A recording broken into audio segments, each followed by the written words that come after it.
the question nobody's allowed to ask.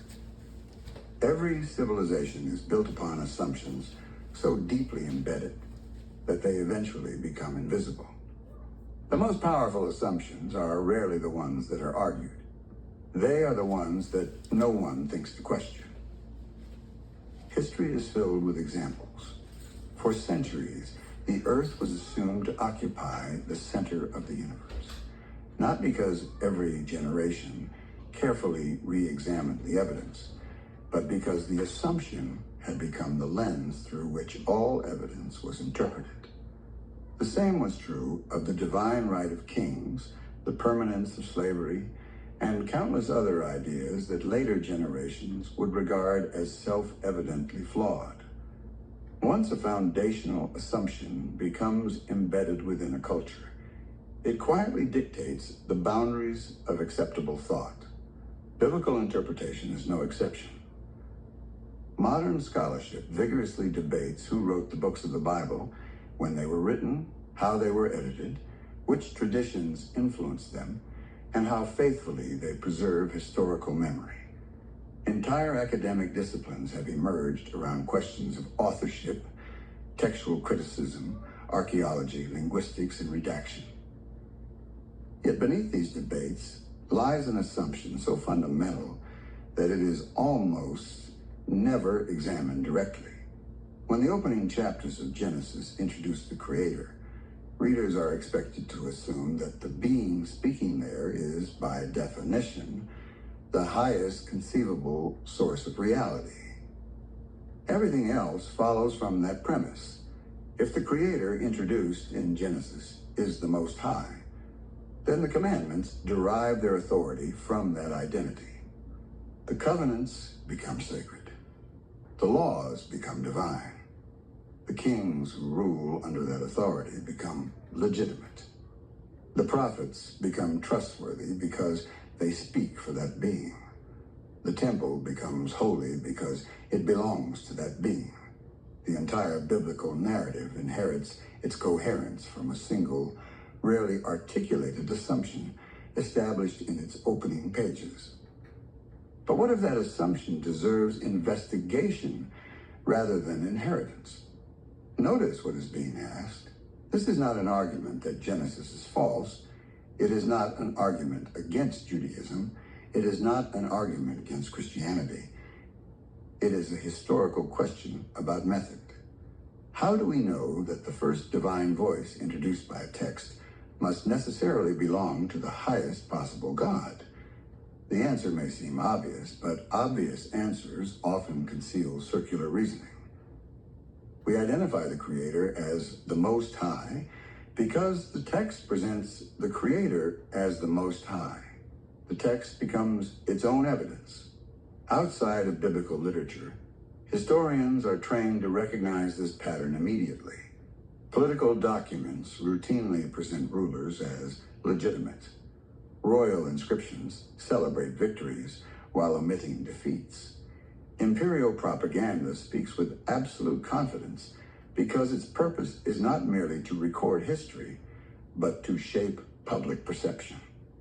Responsible historical inquiry, therefore, begins by asking a simple question.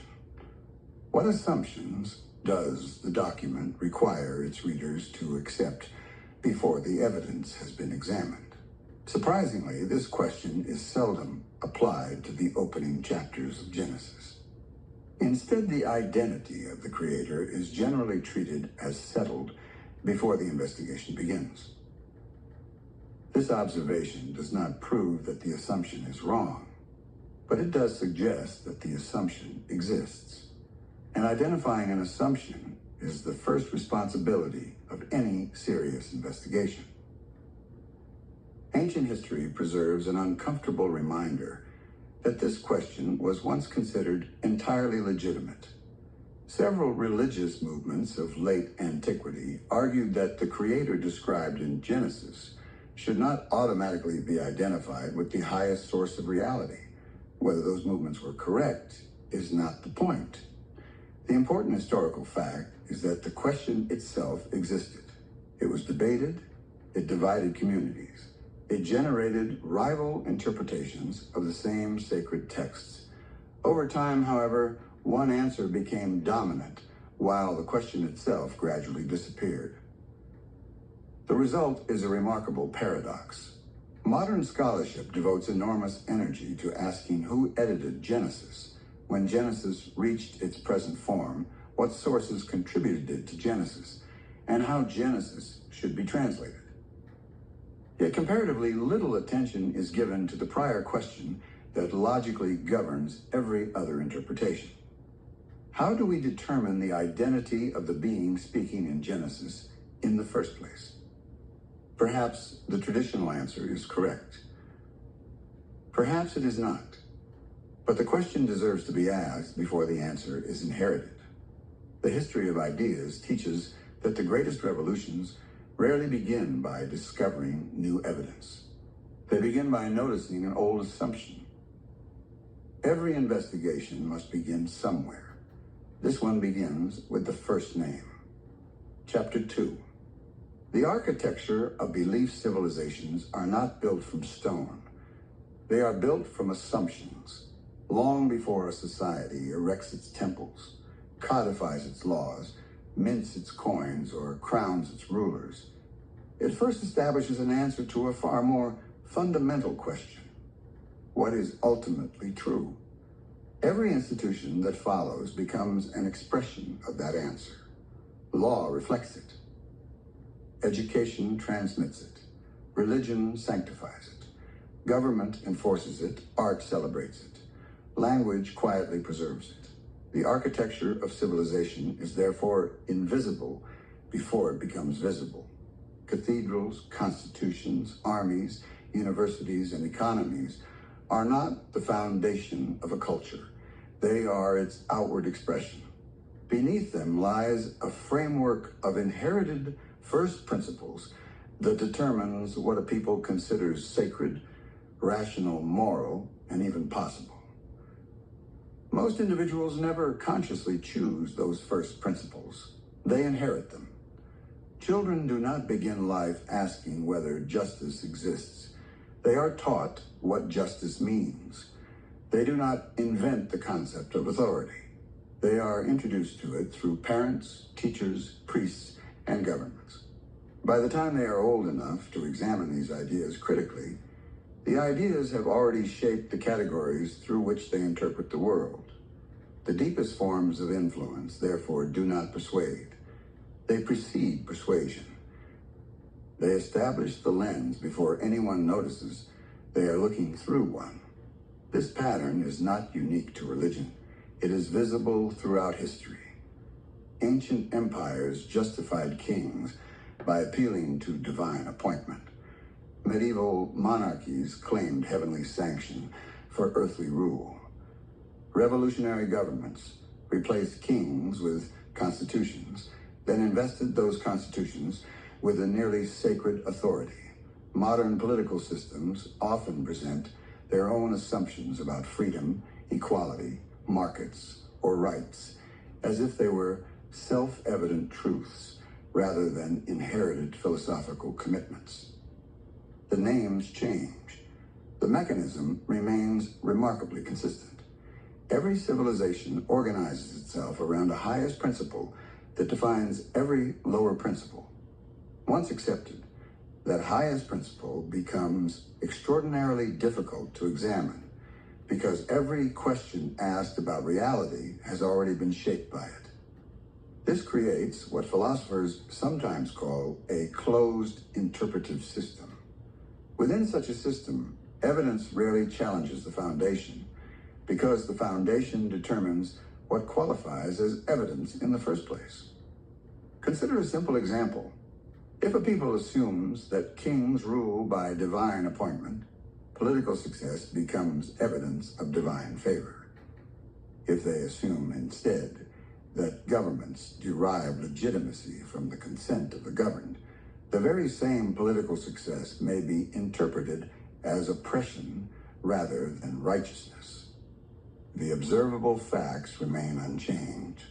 Only the first principle changes. Yet everything built upon it changes as well. History repeatedly demonstrates that the greatest intellectual revolutions occur when inherited first principles are brought into view. The Copernican revolution did not merely rearrange the planets, it challenged humanity's assumptions about its place in the cosmos.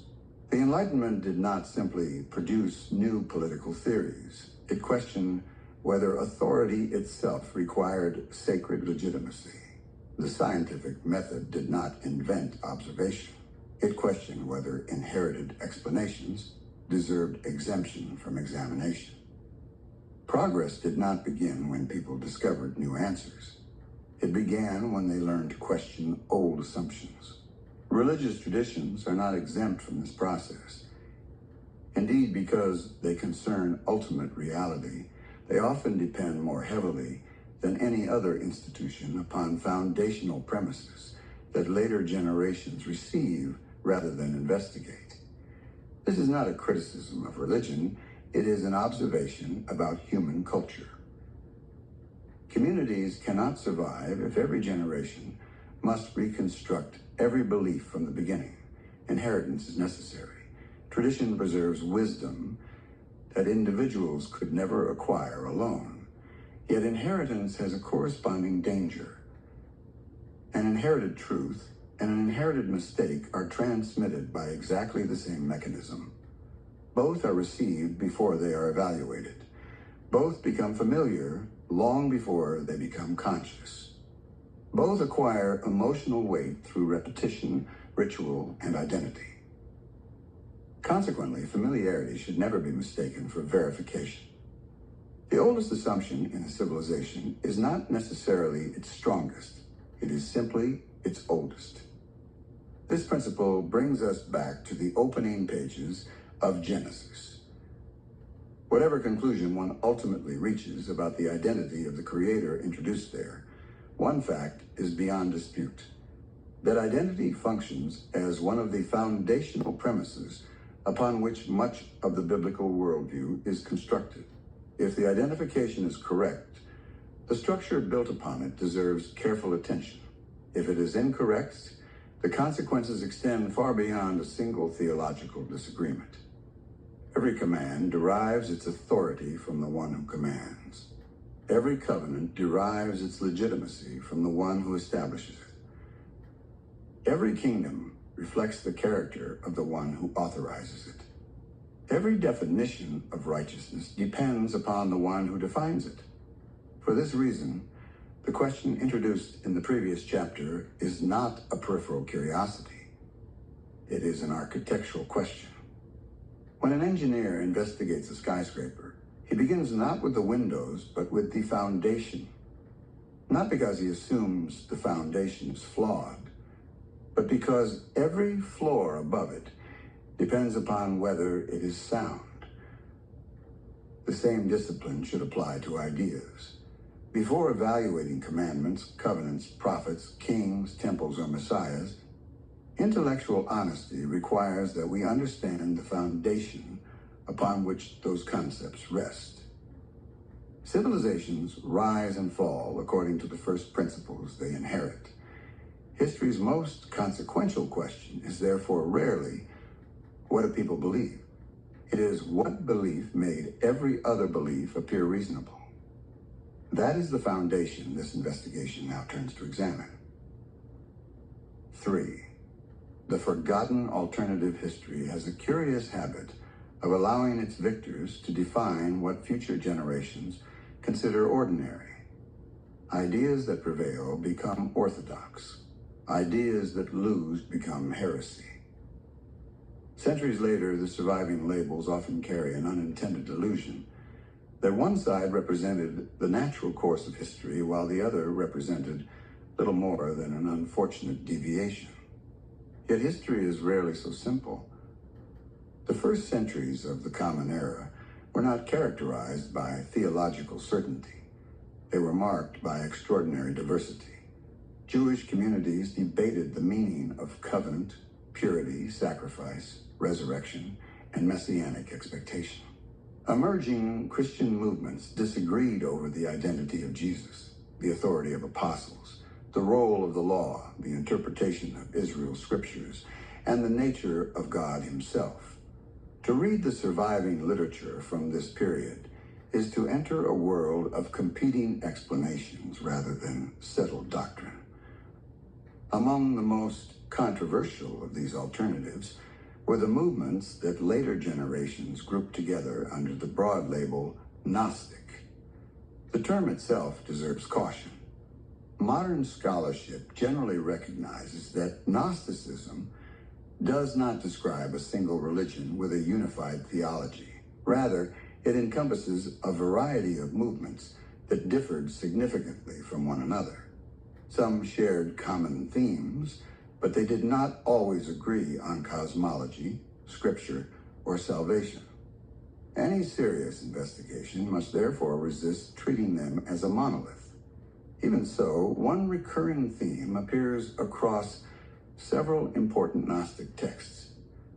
The highest source of reality is not automatically identified with the Creator described in Genesis. This proposal represented one of the most radical theological challenges in antiquity. In several surviving works, the creator of the material world is portrayed not as the ultimate source of all being, but as a subordinate ruler. Sometimes this figure is ignorant of a reality beyond himself. Sometimes he is arrogant. Sometimes he mistakes his own authority for absolute sovereignty. In certain texts, he proclaims himself to be the only God while remaining unaware of a higher fullness that exists beyond his domain. Whether one finds these narratives compelling is not the immediate question. The historical significance lies elsewhere. These authors were asking a question that later orthodoxy increasingly treated as unthinkable. How should one determine whether the creator described in Scripture is identical with the highest conceivable reality? Notice what these writers were not doing. They were not merely rejecting the Hebrew Scriptures. Most engaged those texts extensively. They quoted them, interpreted them, argued over them, reconstructed them. They read Genesis with remarkable seriousness. Their disagreement concerned identity rather than authorship. This distinction matters. If their concern had been only that Genesis was false, the debate would have ended quickly. Instead, the debate endured because all sides appealed to many of the same texts, while reaching profoundly different conclusions about the character of the being revealed within them. That raises an important historical question. How did one side eventually become so dominant that the underlying question itself nearly disappeared? The answer lies partly in the nature of orthodoxy. Every successful orthodoxy performs two tasks simultaneously. It offers answers. It also determines which questions future generations no longer think to ask. As ecclesiastical authority became increasingly consolidated over the centuries, many competing interpretations gradually disappeared from mainstream Christian life. Some writings ceased to be copied. Others survived only because their opponents quoted them in order to refute them. Still others vanished entirely until modern archaeological discoveries brought portions of them back into view. The discovery of the Nag Hammadi Library in 1945 dramatically expanded modern knowledge of these forgotten voices. Regardless of whether one accepts their theology, the texts demonstrate beyond dispute that ancient readers did not unanimously interpret Genesis in the same way. This historical fact has methodological consequences. It reminds us that what appears obvious today may not have appeared obvious to the earliest interpreters. The existence of disagreement does not establish that any particular interpretation is correct. But it does establish that the central assumption identified in the opening chapters of this investigation was once contested by serious participants in the religious debates of late antiquity. That observation invites a different kind of inquiry. Rather than asking whether the Gnostic cosmologies should replace later orthodoxy, we may first ask why they emerged at all. What features of the biblical text led some ancient readers to distinguish between the Creator and the highest God? What tensions were they attempting to resolve? Were those tensions created by philosophical commitments imported into Scripture? Or were they responding to features already present in the texts themselves? These questions remain historically legitimate, regardless of one's theological commitments. Their answers cannot be determined merely by appealing to tradition. They require careful comparison of texts, historical contexts, and competing explanatory models. The purpose of this investigation is therefore neither to rehabilitate ancient Gnosticism nor to dismiss it.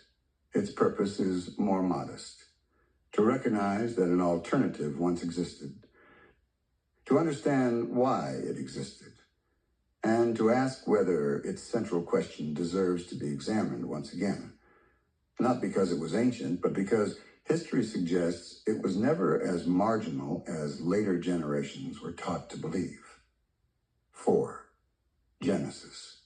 Under cross-examination.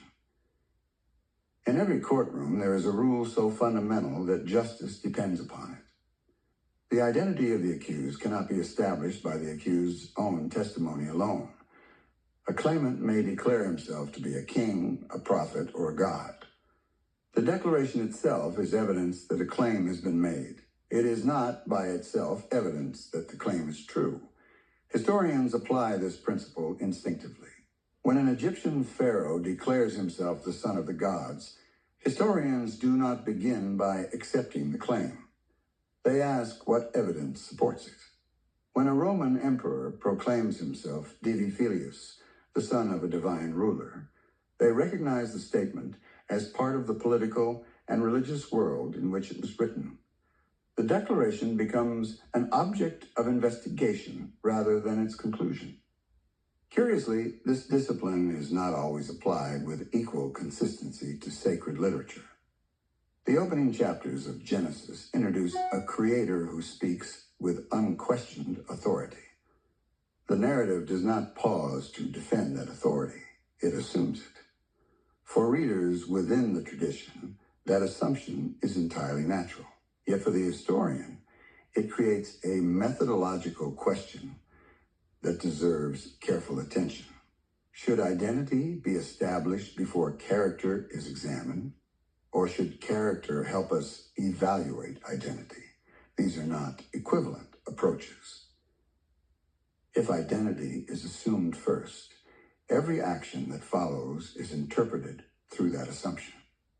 If the speaker is presumed to be the highest possible God, then every command, every judgment, every blessing, and every act of destruction must ultimately be understood as perfectly righteous, even when its purpose is difficult to discern. If identity remains an open question, however, a different method becomes possible. The narrative itself becomes evidence. The Creator's words become evidence. The Creator's actions become evidence. The relationship between those actions and broader philosophical conceptions of ultimate goodness also becomes evidence. This approach neither proves nor disproves the traditional reading. It simply postpones judgment until the evidence has been considered. The distinction may appear subtle. In reality, it changes the entire investigation. Suppose an unknown ruler were discovered in an ancient inscription. The inscription describes him as jealous of rival loyalties. He demands exclusive allegiance. He establishes laws. He rewards obedience. He punishes rebellion. He wages war. He destroys cities. He authorizes conquest. He blesses one people while judging another. Would historians immediately conclude that this ruler must be the highest conceivable expression of goodness? Or would they first ask what kind of ruler is being described? The answer seems obvious. Character precedes identification. This is not an anti-religious principle. It is an ordinary principle of historical reasoning. Genesis, therefore, invites a question that is rarely asked directly. What portrait of the Creator emerges if we temporarily suspend inherited conclusions about the Creator's identity?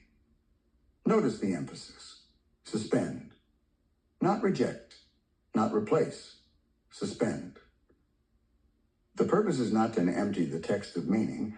It is to permit the text to speak before tradition interprets it. When read in this way, several recurring themes immediately come into view. The Creator establishes order from chaos. The Creator grants life. The Creator blesses creation. The Creator also issues commands, imposes boundaries, pronounces judgments, and determines the consequences of disobedience. The narrative presents both generosity and severity. Readers across centuries have understood these features in very different ways. Some have regarded them as the necessary attributes of a perfectly just God. Others have struggled to reconcile them with philosophical conceptions of perfect goodness. Still others, particularly in certain currents of late antiquity, concluded that the tension itself required a distinction between the Creator and a reality beyond the Creator. The purpose of this investigation is not to declare which conclusion is correct before the evidence has been examined. It is to recognize that the evidence has generated more than one conclusion throughout history. That historical fact alone should encourage intellectual humility. There's another reason this method matters. Foundational texts shape moral imagination. The character attributed to the highest authority often becomes the model through which later generations understand justice, leadership, obedience, punishment, mercy, and power itself. Whether consciously or unconsciously, civilizations tend to resemble the highest authority they revere. If that authority is understood primarily through compassion, compassion acquires sacred significance. If that authority is understood primarily through law, law acquires sacred significance. If that authority is understood primarily through conquest, conquest may likewise be invested with religious meaning. The identity of the highest authority is therefore not merely a theological curiosity, it is a civilizational question. Ideas about God become ideas about government. Ideas about justice become ideas about punishment. Ideas about authority become ideas about human relationships. This is why the opening chapters of Genesis deserve to be read with exceptional care. Not because they answer every question, but because they establish the vocabulary through which generations will ask them. Before we can evaluate later prophets, kings, apostles, or theological systems, we must first understand the foundation upon which they stand. That foundation is not merely the existence of a creator. It is the identity and character of the Creator. The chapters that follow will not assume that identity. They will examine the historical record, the symbolic language, and the competing interpretations that have surrounded it for nearly 2 millennia. Only then can the larger question be approached with the seriousness it deserves. For if history teaches anything, it is this. The most consequential errors are rarely built upon weak foundations. They are built upon foundations that everyone assumes are beyond question. 5. The vocabulary of capture. The most successful revolutions rarely begin by inventing a new language. They begin by capturing an old one. History demonstrates this pattern with remarkable consistency. Empires conquer territories. Political movements conquer institutions. Religions, however, often conquer vocabulary. They inherit familiar words while gradually changing what those words mean. This process is so subtle that those living through it seldom recognize it. The sounds remain the same. The definitions quietly move. Consider how easily this happens in ordinary life. The word liberal means something different today than it did 2 centuries ago. The word marriage has carried different legal and cultural meanings across civilizations.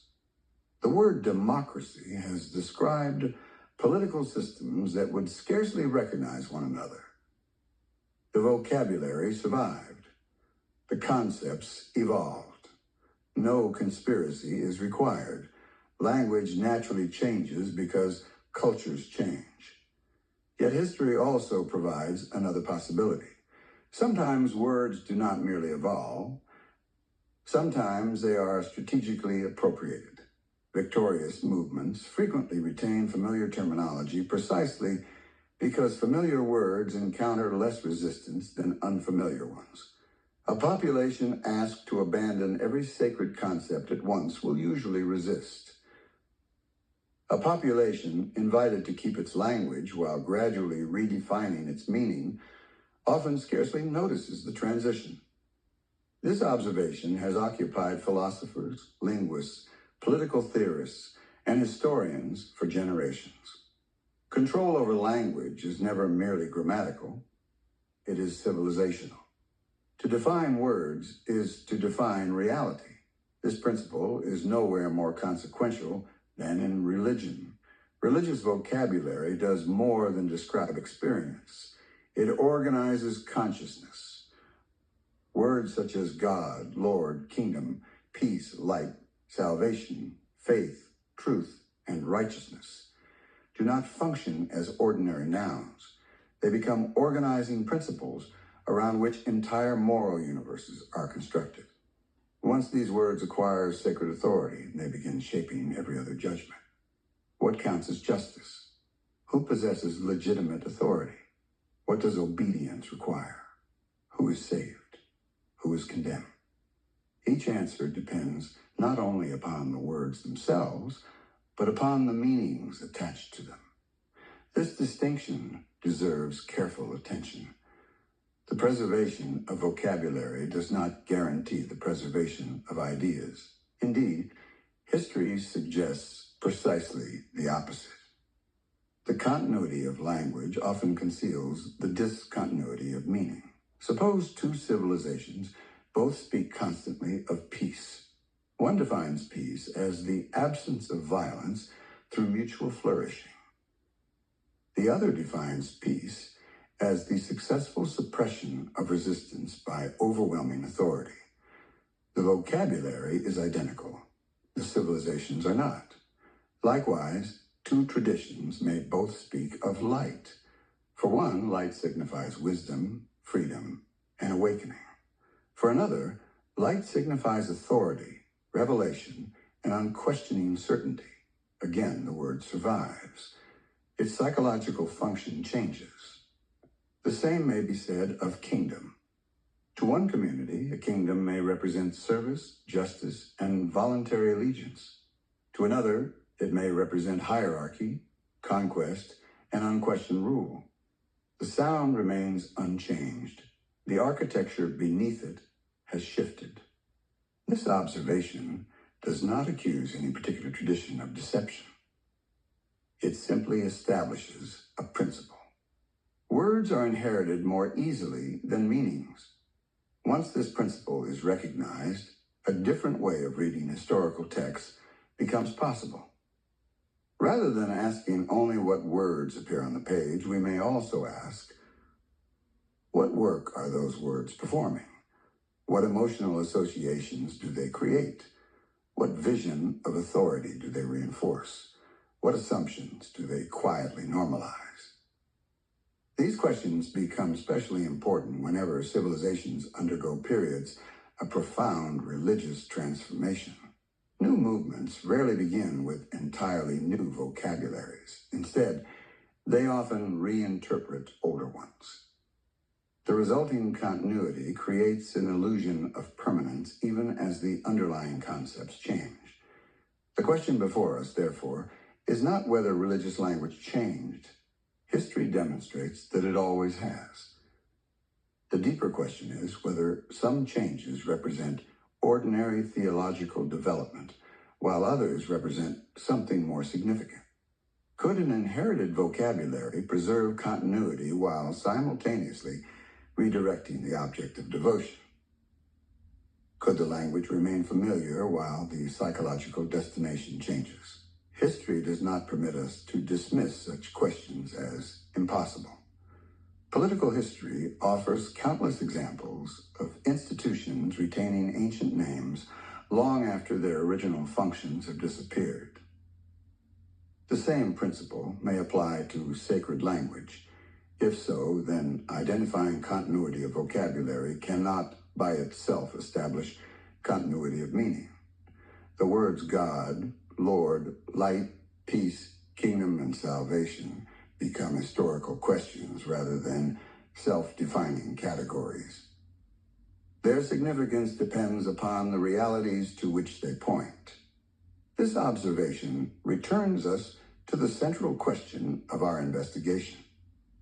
If foundational assumptions shape civilizations, and if civilizations preserve themselves through inherited vocabularies, then the most consequential transformation in history might not require replacing humanity's sacred words. It would require something far more subtle.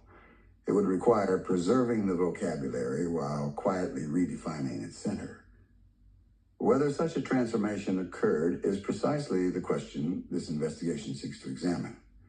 For if the language remained constant while its highest referent changed, history's greatest revolution would not have announced itself with new words. It would have spoken fluently in the old ones. 6. Empire's theology. Power has always sought permission. No king has ever wanted to rule by strength alone. Strength can force obedience. It cannot create legitimacy. Every lasting civilization eventually discovers the same political truth. People will obey far longer when they believe authority comes from heaven rather than from men. This is why the history of empire is also the history of theology. Long before nations possessed constitutions, elections, or written bills of rights, rulers understood something profoundly important about human nature. The strongest prison is not built from stone, it is built from belief. A soldier can compel a body. Only an idea can command a conscience. The greatest empires in history, therefore, did not simply conquer territory, they conquered imagination. Babylon understood this. Its kings did not present themselves merely as successful military leaders. They ruled within a sacred order that connected earthly government with the structure of the heavens. Political authority reflected cosmic authority. To resist the king was, in many respects, to resist the order of the universe itself. Persia developed its own vision of divine kingship. Although its theology differed from Babylon's, the principle remained familiar. The ruler governed beneath a cosmic order that gave political power moral significance. Government became more than administration. It became participation in a sacred reality. The Greeks inherited yet another variation. Their philosophers debated justice, virtue, and the ideal state, while their rulers increasingly recognized that political stability depended not merely upon armies, but upon stories. Stories that explain why one person should command and another obey. Then came Rome. No empire understood the union of politics and religion more effectively. Rome certainly possessed extraordinary military power, but its greatest achievement may have been psychological. Rome learned that conquered peoples could often keep their languages, customs, and even many of their religious practices, provided those practices ultimately reinforced imperial order. The empire excelled at incorporation. Rather than destroying every local identity, it frequently absorbed them. Local gods found places within Roman society. Regional traditions continued under Roman administration. Diversity was tolerated so long as sovereignty remained unquestioned. This was not merely political strategy, it was theological strategy. The empire understood that people rarely surrender their deepest loyalties all at once. They surrender them gradually, often without realizing that the object of their loyalty has shifted. History repeatedly demonstrates this pattern. Religious authority blesses political authority. Political authority protects religious authority. Each strengthens the legitimacy of the other. The arrangement appears natural because each institution confirms the claims of the other. This relationship is older than Rome. It reaches back through Greece, Persia, Assyria, and Babylon. Its forms change, its architecture remains remarkably consistent. Every empire eventually confronts the same challenge. How does one persuade millions of people to cooperate with systems that none of them created? Weapons provide one answer. Fear provides another. Neither is sufficient. The most durable empires cultivate something deeper. Consent. Not merely legal consent, moral consent. They encourage citizens to believe that obedience is not only prudent, but righteous. Once obedience becomes sacred, political power acquires extraordinary resilience. This observation is not an accusation against every government, nor is it a denial that governments can perform necessary and beneficial functions. Communities require law. Societies require order. Civilizations require institutions capable of resolving conflict and protecting the vulnerable. The question is not whether government should exist. The question is whether governments throughout history have sought to ground their authority in something higher than themselves. The historical answer is unmistakably yes. From the pharaohs of Egypt to the emperors of Rome, rulers consistently appealed to divine sanction because they understood a truth that modern political theory often rediscovers under different language. Ideas outlive armies. An empire maintained only by force must fight every generation. An empire maintained by belief is defended by those who live within it. This is why theology matters politically. Whoever defines ultimate authority inevitably influences every lesser authority. Ideas about heaven become ideas about kings. Ideas about God become ideas about law. Ideas about judgment become ideas about justice. The highest throne imagined by a civilization eventually casts its shadow over every earthly throne beneath it. This principle leads us to a question that history itself encourages. If empires repeatedly sought to align political authority with divine authority, what happens when sacred texts become central to a civilization's understanding of both? Do those texts merely describe the relationship between heaven and earth, or do they also participate in shaping it? The question is not whether religion has influenced politics. That is beyond dispute. The question is more searching. Have political structures sometimes shaped the way religious ideas were preserved, interpreted, emphasized, or transmitted? If so, the relationship between empire and theology is not accidental. It is structural. This possibility does not prove that any particular religious tradition originated as an instrument of empire. History is rarely that simple. But it does remind us that whenever sacred authority and political authority become closely intertwined, careful inquiry becomes a civic responsibility as much as a theological one. For if the highest idea in a civilization can lend legitimacy to every authority beneath it, then understanding the origin, character, and development of that highest idea is not merely an exercise in religious history. It is an investigation into the architecture of power itself. 7. The Romanization of the sacred. No empire survives by governing land alone. Every lasting empire eventually discovers that geography is easier to conquer than memory. Armies can seize cities. They cannot immediately reshape conscience. Yet history reveals something remarkable. Conscience can be reshaped, not all at once, not through violence alone, but through generations, one festival at a time, one title at a time, one symbol at a time. One generation eventually awakens, speaking a language it did not invent, honoring traditions it did not create, and defending assumptions it never consciously chose. The transformation is complete not when people abandon their identity. It is complete when they believe the new identity has always been their own. Rome understood this better than perhaps any civilization before it. Its genius was not simply military conquest. It was cultural absorption. Unlike empires that attempted to erase every conquered people, Rome often chose a more durable strategy. It preserved, it incorporated, it renamed, it reorganized. It did not always destroy local traditions. Frequently, it domesticated them. The result was an empire that could appear remarkably tolerant while quietly establishing itself as the organizing center of an immense cultural world.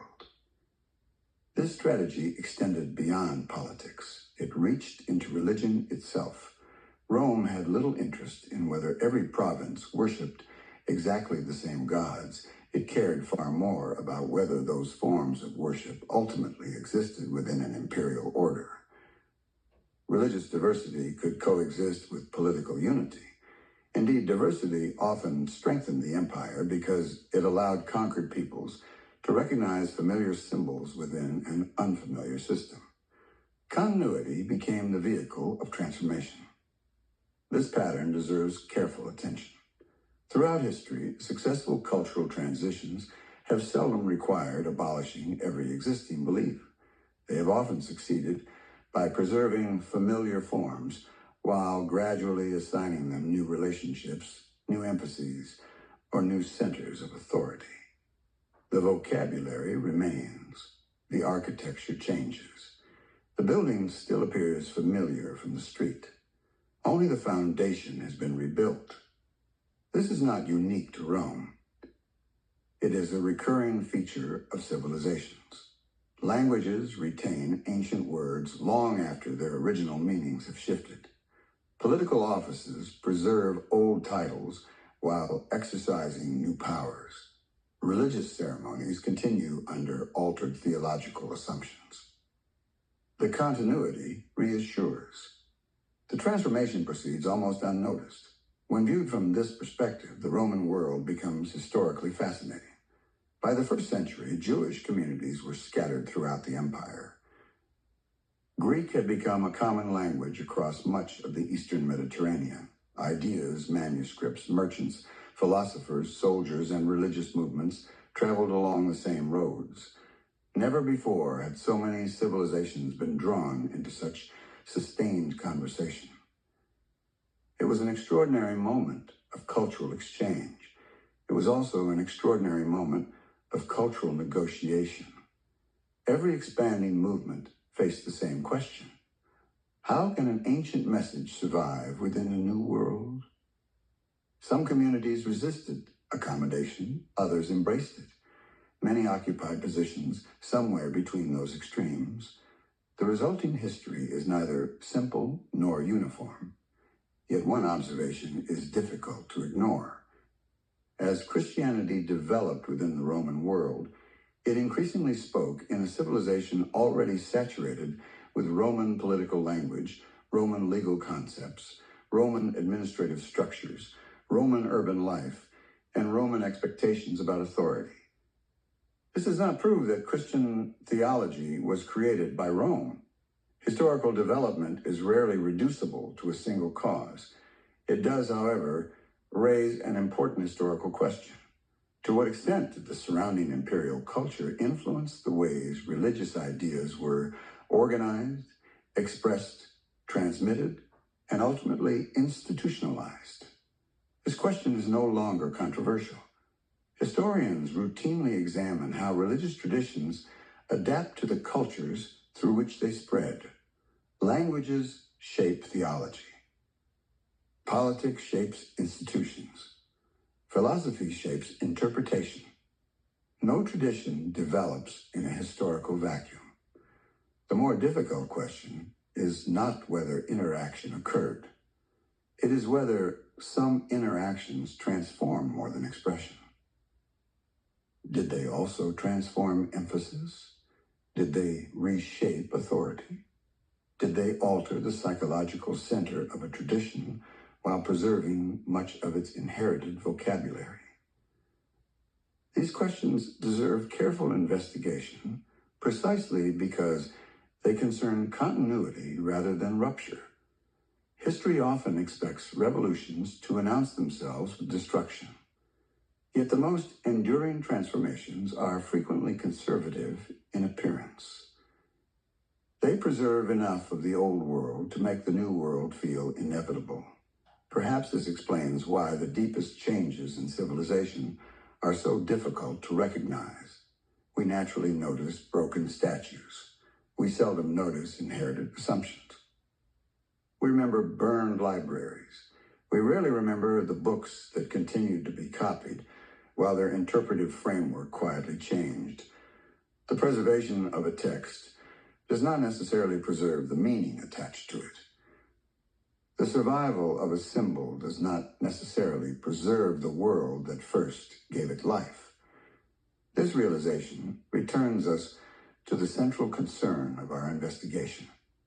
If civilizations are shaped by first principles, if first principles are preserved through language, if language can retain continuity while meaning shifts, and if empires have repeatedly demonstrated extraordinary skill at incorporating older traditions into larger political frameworks, then the historian is compelled to ask one final question.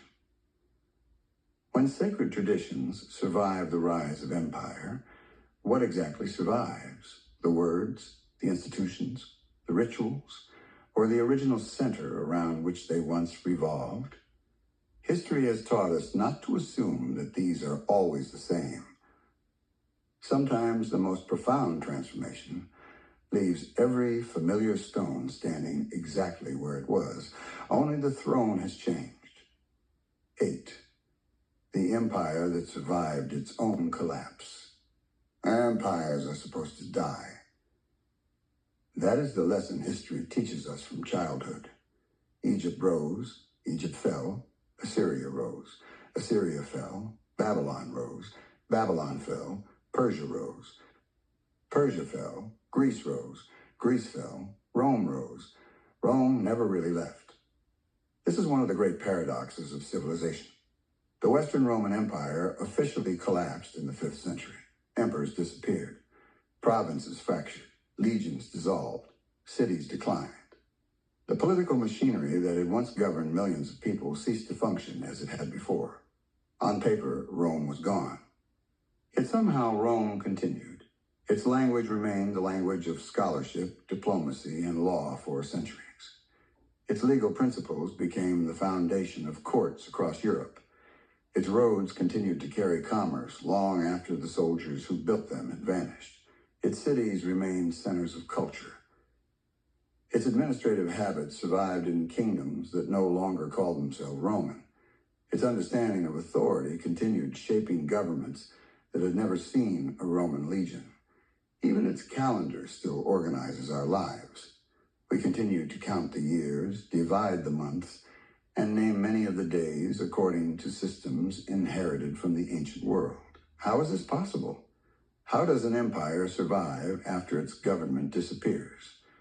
The answer reveals something profound about human nature. Civilizations are not held together primarily by walls. They are held together by ideas. Armies defend borders. Ideas define worlds. A road can carry an army. It can also carry a philosophy. A courthouse can enforce a law. It can also preserve a way of thinking about justice. A temple can house a ritual. It can also train generations to imagine reality in a particular way. When the physical structure disappears, the mental structure often remains. In this sense, Every civilization lives two lives. It lives outwardly through its institutions. It lives inwardly through its assumptions. The outward life can end in a single generation. The inward life may continue for centuries. Rome appears to have understood this instinctively. Its greatest achievement was not merely the administration of territory. It was the administration of memory. It developed institutions capable of surviving individual rulers. It established legal traditions that outlived dynasties. It created systems that could be inherited by peoples who no longer considered themselves Roman. This is not unique to Rome. It is the mark of every enduring civilization. The deepest victories are not those won on battlefields. They are those won inside the imagination. History offers countless examples. The alphabet outlives the kingdom that standardized it. The language outlives the empire that spread it. The philosophy outlives the school that first taught it. The religion often outlives the civilization in which it first flourished. The visible disappears. The invisible remains. Perhaps this explains why historians increasingly speak of cultural continuity rather than simple collapse. Political institutions may vanish while cultural habits quietly persist. The names change, the patterns remain. This observation leads to a question that extends far beyond Rome. What is the most durable technology ever invented? It is not bronze, it is not iron, it is not paper, it is not gunpowder. It is the human mind. Every generation receives a mental architecture from the generation before it. Children inherit stories before they inherit property. They inherit assumptions before they inherit wealth. They inherit symbols before they understand history. Most of what we believe about reality arrives long before we possess the ability to evaluate it. This is not a flaw in human beings. It is the mechanism by which civilizations survive. Every culture teaches its children not only what to think about the world, but how to think about the world. That inheritance is astonishingly resilient. It can survive the destruction of cities. It can survive the collapse of governments. It can survive invasions. Sometimes it can even survive the civilization that created it. If this is true, then perhaps we have misunderstood the nature of empire itself. An empire is not merely a political arrangement. It is a method of organizing human perception. The sword establishes the empire. The story preserves it. The first generation obeys because it must. The fifth generation obeys because the assumptions have become ordinary. No change are required. The architecture now exists inside the mind. This realization changes the way we think about history. Instead of asking only who conquered whom, we begin asking a different question. Which ideas survived? Which definitions endured? Which assumptions continued governing long after the governments themselves disappeared? These questions matter because ideas often travel farther than armies. An army can occupy a nation for a generation. An idea can occupy a civilization for 2,000 years. The Roman Empire eventually ceased to govern from Rome. Yet its legal imagination, its administrative instincts, its language, and many of its concepts of authority continued shaping the Western world. That is not speculation. It is one of history's most widely recognized facts. The question before us is not whether Rome's influence survived. It plainly did. The more difficult question is this. If empires can survive by preserving their ideas, what happens when those ideas become intertwined with the sacred? What happens when political authority and religious authority begin speaking the same language? Can anyone still distinguish where one ends and the other begins? History suggests that this question deserves more than a passing glance. It may be the single most important question an investigator can ask before attempting to understand the religious inheritance of the Western world. For if armies conquer the land, but ideas conquer the imagination, then the most enduring empire in history may not have been the one whose banners flew over the greatest territory. It may have been the one whose assumptions still live inside us. 9. Saturn and the god of the seventh day. The easiest way to lose an audience is to introduce Saturn too early. To many modern readers, Saturn belongs to astrology, mythology, or internet speculation. But history tells a more interesting story. Saturn enters this investigation not because we begin with mythology. He enters because Roman historians repeatedly associated him with something entirely unexpected: the God of Israel. That observation alone deserves attention, not because it proves anything, but because it forces us to ask why educated Romans repeatedly made the association. Before asking whether they were correct, we should first establish that they actually made it. Several Roman writers connected the Jewish people, their Sabbath, and their God with Saturn. Tacitus discussed the relationship while describing Jewish customs. Plutarch explored the connection when considering the origin of the Sabbath. Dio Cassius also reflected Roman attempts to understand Jewish practice through familiar religious categories. These writers were not speaking with one voice, nor were they authorities on Judaism. They were Roman observers attempting to explain an unfamiliar religion using concepts already available within their own culture. That distinction is essential. They were interpreting Judaism, not defining it. From their perspective, however, the similarities seemed striking. The Jews honored the seventh day. Saturn was associated with the seventh day in the Roman planetary week. The Jewish god governed law. Saturn was frequently associated with antiquity, order, limitation, agriculture, cycles, and the passage of time. Whether these parallels were historically meaningful or merely superficial remains open to discussion. What matters first is that the association existed.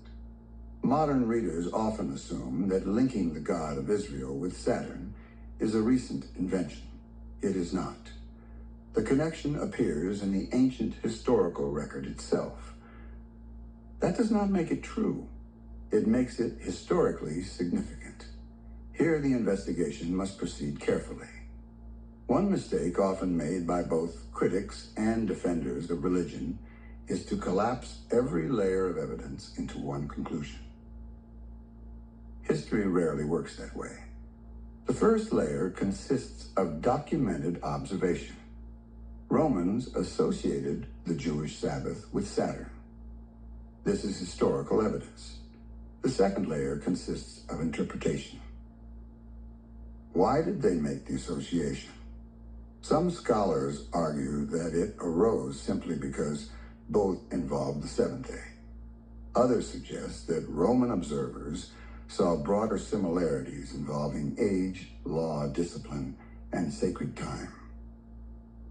Reasonable historians continue to debate these questions. Then comes the third layer, hypothesis. This is where our investigation begins to ask a different kind of question. Suppose these Roman associations were not entirely arbitrary. Suppose they preserved a memory, not necessarily an accurate one, but a memory nonetheless of how outsiders perceived the religion developing around them. Could that perception illuminate aspects of the biblical tradition that later generations ceased to notice? Notice what has not been claimed. We have not claimed that the God of Israel is Saturn. We have not claimed that Judaism originated as Saturn worship. The historical evidence does not justify either conclusion. Instead, we are asking why thoughtful observers living within the Roman world repeatedly reached for Saturn when attempting to explain Israel's God. That question remains historically legitimate, regardless of where one ultimately lands. There is another reason Saturn deserves attention. Among the major Roman deities, Saturn occupies a peculiar position. He is associated with origins, with the Golden Age, with agriculture, with boundaries, with law, with time. His festival temporarily overturned ordinary social order before restoring it. His mythology looked backward to an earlier age while simultaneously governing the cycles that structured the present. Whether by coincidence or by perception, Roman authors saw enough resemblance to draw comparisons with the god worshipped by the Jews. At minimum, the association tells us something about the Roman imagination. It reveals how one civilization understood another. Yet our investigation is not limited to Roman perceptions. The deeper question concerns what happened after those perceptions entered history. Ideas rarely remain confined to the cultures that first produced them. They migrate, they merge, they acquire new meanings. A comparison made by one generation can become an assumption for another. A metaphor can become a doctrine. An observation can become a tradition. History is full of such transformations. This is why distinguishing between evidence and interpretation is so important. Once they are confused, history becomes almost impossible to reconstruct. Our task is not to force Saturn into the biblical story, nor is it to remove him from it. Our task is simply to recognize that he is already present, not in Genesis itself, but in the historical conversation surrounding Genesis. That fact alone makes him worthy of investigation. For if Rome repeatedly interpreted the God of the seventh day through the figure of Saturn, we must ask whether this tells us only about Rome, or whether it also reveals something about the meeting point between imperial culture and biblical tradition. The answer cannot be assumed. It must be investigated. And perhaps that is the most important lesson Saturn has to teach us. He is not the conclusion of this investigation.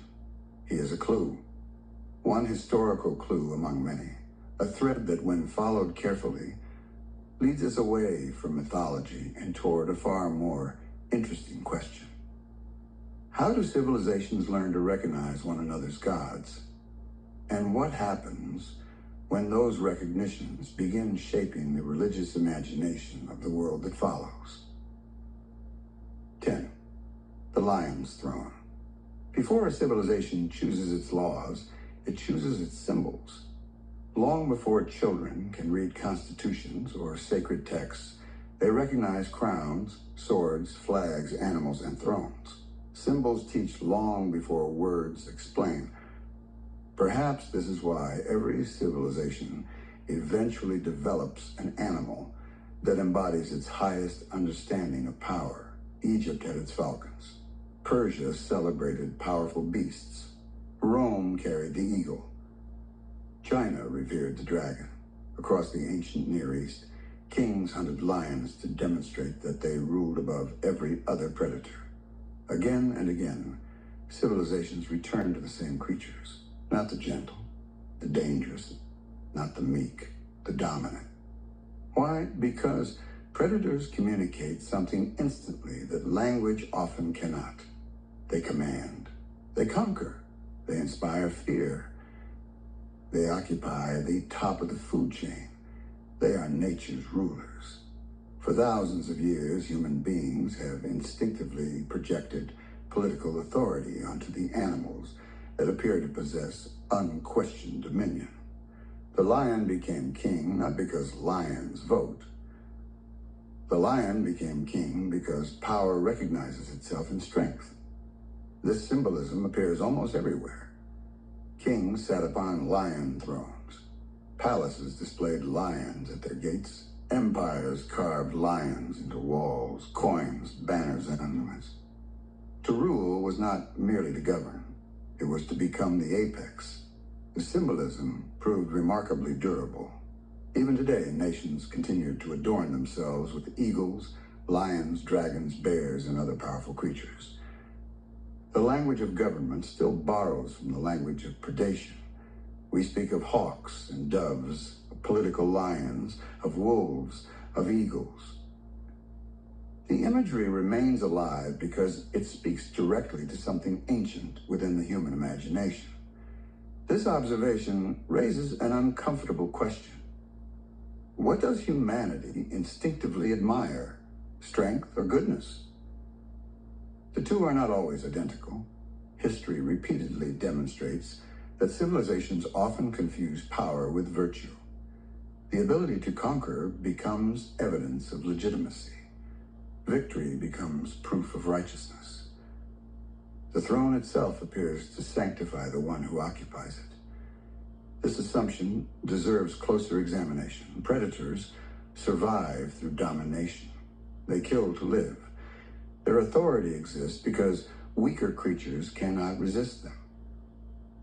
Nature does not judge this morally. It simply describes an ecological reality. Yet human beings have repeatedly elevated this ecological pattern into a political ideal. Kings become lions. Empires become eagles. Governments become dragons. Power begins to resemble the strongest predator in the forest. Now consider a different possibility. Suppose a movement arose that placed compassion above conquest, mercy above domination, service above coercion, humility above spectacle. What symbols would naturally emerge? One might expect images of healing, of hospitality, of bread, of gardens, of children, of the shepherd, perhaps even the lamb. Not because such symbols are weak, but because they represent an entirely different understanding of greatness. This tension runs quietly through much of human history. Is the highest ruler the one who compels obedience, or the one who gives life? The question becomes especially intriguing when predator imagery appears within traditions that simultaneously praise humility, forgiveness, and love. The Hebrew scriptures employ lion imagery in multiple ways. The lion can symbolize the tribe of Judah, royal authority, danger, judgment, or destructive power, depending on the context. The New Testament continues this complexity. The book of Revelation presents the lion of the tribe of Judah. Yet the same collection of writings warns that your adversary, the devil, prowls around like a roaring lion. The symbol itself is not fixed. It moves. Its meaning depends upon the story surrounding it. The same pattern appears elsewhere. Serpents symbolize wisdom in one passage, deception in another, healing in another. Dragons embody chaos. Yet dragons also become imperial emblems. Symbols migrate. They gather meanings as civilizations inherit them. The question, therefore, is not whether lions, eagles, serpents, or dragons are inherently good or evil. History refuses such simplicity. The more profound question is why civilizations so consistently reach for predators when imagining ultimate authority. Why does rulership so often resemble the food chain? Why do empires instinctively crown the hunter? Why do thrones so frequently borrow the language of conquest? These questions are larger than any one religion. They belong to political psychology itself, for symbols are not ornaments. They are maps. They reveal what a civilization believes power ought to look like. And once a civilization has imagined power in a particular form, it becomes increasingly difficult to imagine goodness apart from it. Perhaps this explains why changing a civilization's symbols is among the most revolutionary acts imaginable. One need not overthrow the throne. One need only redefine what deserves to sit upon it. As our investigation continues, we must therefore pay close attention to the symbols that survived antiquity, not merely because they are ancient, but because symbols often preserve assumptions long after the civilizations that created them have disappeared. If empires teach humanity to picture authority as the predator, then one final question remains. When a tradition devoted to compassion inherits the throne of the lion, what exactly has been inherited? The symbol, the authority, or the civilization that first taught the world what power should look like? 11. Light against light. Every civilization worships light. We build our cities around it. We measure our days by it. We celebrate its return each morning. We associate it with life, with knowledge, with hope, with goodness, with God. No civilization has ever gathered its children together and taught them to seek darkness. Every civilization promises enlightenment. Every empire promises a brighter future. Every revolution promises a new dawn.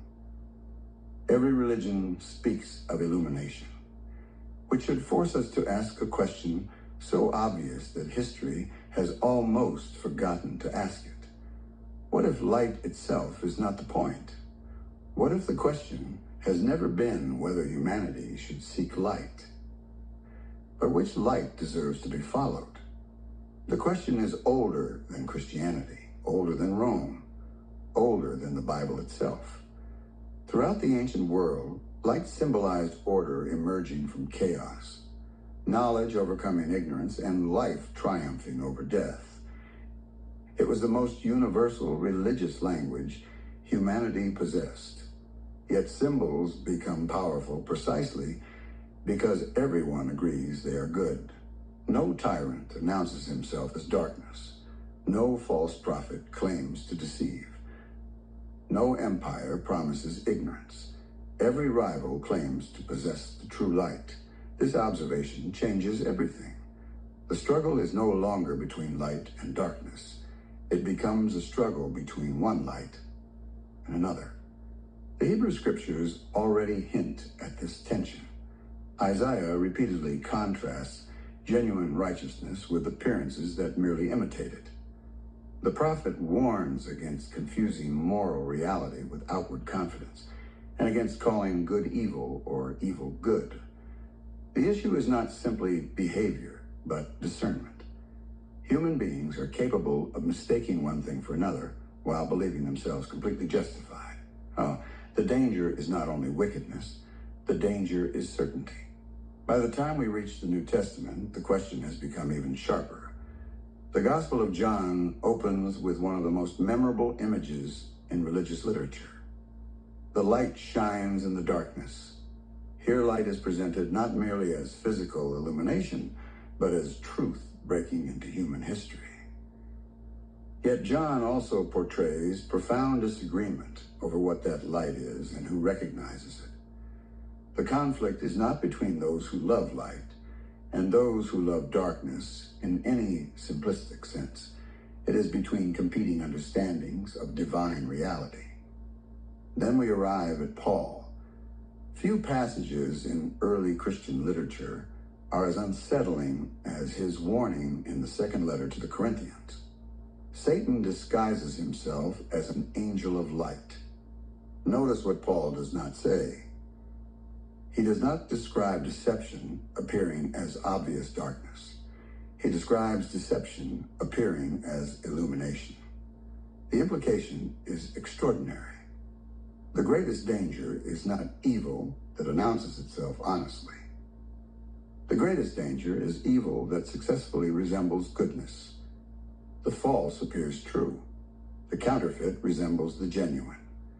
The imitation borrows the language of the authentic. The warning extends even further. In the same letter, Paul speaks of the God of this age, blinding minds. He also asks, what harmony has Christ with Beliar? Whether one accepts Paul's theology or not, a pattern emerges. His concern is repeatedly directed toward mistaken perception, toward false authority, toward appearances that conceal rather than reveal. The language itself invites investigation. What kind of blindness resembles sight? What kind of light conceals rather than illuminates? Centuries later, various Gnostic traditions approached these questions differently. Although they disagreed among themselves on many important matters, several distinguished between visible creation and the highest spiritual reality. Some portrayed the creator of the material world as a subordinate being who mistakes his own authority for ultimate authority. Others emphasized that genuine knowledge requires seeing beyond appearances. These texts should not be treated as a single unified system, nor should they be accepted uncritically. What matters here is something simpler. Ancient readers themselves recognized that the language of light could not be taken for granted. The symbol required interpretation. This returns us to a broader historical observation. Every empire claims enlightenment. Every philosophy claims wisdom. Every religious movement claims truth. Every ruler promises peace. Every civilization believes itself to stand on the side of light. History, therefore, presents us with an unavoidable problem. If every competing system claims illumination, then illumination alone cannot be the standard by which truth is judged. The word light has become too universal. It tells us almost nothing until we ask another question. Light toward what? Toward freedom? Toward domination? Toward compassion? Toward conquest? Toward the soul? Toward the state? Toward the visible world? Or toward something beyond it? The symbol remains the same. Its destination changes. This is precisely why symbols possess such extraordinary power. They invite agreement before they invite examination. Once everyone accepts that light is good, few people pause to ask whether different lights may lead in different directions. Perhaps this is why the ancient warning remains so unsettling. The deepest deception would never appear wearing the garments of darkness. It would arrive clothed in brilliance, speaking the language of truth, promising wisdom, offering peace, inviting trust.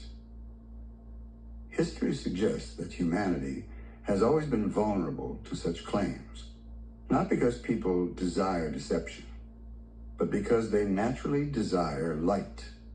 The purpose of this chapter is not to persuade the reader that one ancient tradition possessed all the answers, nor is it to declare that another possessed none.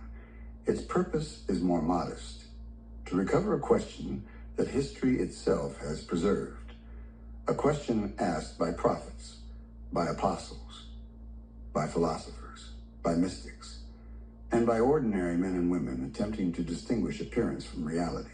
Not, should we seek the light, but how do we recognize the true light when every rival claims to be it? Perhaps that has always been the first question, and perhaps every other question depends upon how we answer it. 12. The politics of obedience. Follow the money. The phrase has become so familiar that we scarcely notice its wisdom. Whenever historians investigate a kingdom, whenever archaeologists excavate an empire, whenever economists attempt to explain a civilization, the same question eventually emerges. Who benefited? Not who claimed to benefit, not who believed they benefited. Who actually gained power, wealth, security, influence, control? Every enduring institution eventually answers this question. Ideas are never entirely abstract. They produce consequences. They organize labor. They direct wealth. They establish authority. They determine who gives and who receives. Perhaps this explains why nearly every civilization in history eventually organized itself around the same remarkable constellation of institutions: taxation, the census, the temple, the priesthood, sacrifice, kingship, submission. At first glance, these appear unrelated, One concerns economics, another concerns religion, another concerns government. Yet history reveals something extraordinary. They all orbit a single center: authority, the right to tell other human beings what they owe. Taxation answers one question: what belongs to the ruler? The census answers another: who belongs to the ruler? The temple asks, where must humanity approach the sacred? The priesthood asks, who may stand between humanity and the sacred? Sacrifice asks, what must be surrendered? Kingship asks, who possesses the right to command? Submission asks, perhaps, the oldest political question ever asked: why should anyone obey? Notice what has happened. Every institution appears different. Every institution ultimately concerns authority, not simply political authority, moral authority, the authority to define obligation, the authority to determine debt, debt to kings, debt to priests, debt to ancestors, debt to the temple, debt to God. Civilization itself begins to resemble a vast economy of obligation. This is not unique to Israel, nor to Rome, nor to Christianity. Babylon organized tribute. Persia counted populations. Egypt built temples sustained by offerings. Greek cities collected taxes. Rome perfected administration on a scale previously unimaginable. Different civilizations, one recurring pattern: power requires revenue. Revenue requires legitimacy. Legitimacy requires belief. The chain is remarkably difficult to escape. This is why taxation has rarely been viewed as merely financial. Taxes declare sovereignty. The one who possesses the right to collect tribute announces, by that very act, who rules. Coins, therefore, became more than money. They became political theology stamped in metal. Every image declared authority. Every inscription announced ownership. Every transaction quietly reminded the citizen who governed the world in which he lived. The census served a similar purpose. Modern readers often imagine censuses as neutral exercises in statistics. Ancient empires understood them differently. To count a population was to measure labor, military service, agricultural production, future taxation, administrative control. Counting was never merely observation. It was preparation. The census transformed scattered families into governable populations. Individuals became numbers within an imperial system. The temple performed another indispensable function. Modern people often imagine temples primarily as places of prayer. Historically, they were frequently far more than that. Temples stored wealth, managed land, received offerings, employed laborers, distributed food, recorded contracts, held archives, functioned as financial centers, supported political authority, and sanctified the economic arrangements surrounding them. Religion and economics were rarely separate institutions. They were often different expressions of the same social order. The priesthood occupied a similarly complex position. Priests preserved tradition, taught law, administered ritual, interpreted disputes, guided communities. Many undoubtedly understood themselves as sincere servants of God. Yet priesthood also carried institutional authority, the ability to define purity, to authorize sacrifice, to interpret divine will, conferred immense influence over ordinary life. This does not diminish the genuine faith of countless religious leaders throughout history. It simply reminds us that spiritual authority and institutional authority have often occupied the same office. Sacrifice itself deserves reconsideration. Modern readers often interpret sacrifice almost exclusively as an act of devotion. Ancient societies understood sacrifice economically as well. Animals possessed measurable value. Grain possessed measurable value. Oil possessed measurable value. Wine possessed measurable value. Sacrifice redirected wealth. It organized production. It supported institutions. It reinforced communal identity. Whether understood spiritually, socially, or economically, sacrifice always involved the transfer of something valuable. Nothing offered upon an altar could simultaneously remain in the hands of its owner. Kingship brought these institutions together. The king defended borders, collected tribute, protected temples, appointed officials, enforced law. His authority depended not merely upon military success, but upon the widespread belief that his rule represented legitimate order. This is why kings throughout history repeatedly sought religious affirmation. The sword could establish the throne. Only legitimacy could stabilize it. Submission completed the system. Here we encounter one of history's most misunderstood ideas. Submission is not inherently oppressive. Children submit to parents while learning to walk. Students submit to teachers while learning mathematics. Patients submit to surgeons while receiving care. Civilizations cannot exist without forms of voluntary cooperation and legitimate authority. The real question has never been whether submission exists. The question has always been submission to whom and for what purpose. History teaches that these questions matter because every institution eventually develops interests of its own. Governments seek stability. Temples seek continuity. Priesthoods preserve tradition. Economies seek growth. Armies seek security. None of these goals are necessarily corrupt. Yet every institution also possesses the capacity to confuse its own preservation with the common good. This is why prophets appear so frequently throughout history. Their role was seldom to abolish institutions. It was to remind institutions that they existed for something beyond themselves. Nathan confronted David. Amos challenged economic exploitation. Micah questioned empty ritual divorced from justice. Jeremiah warned both kings and priests.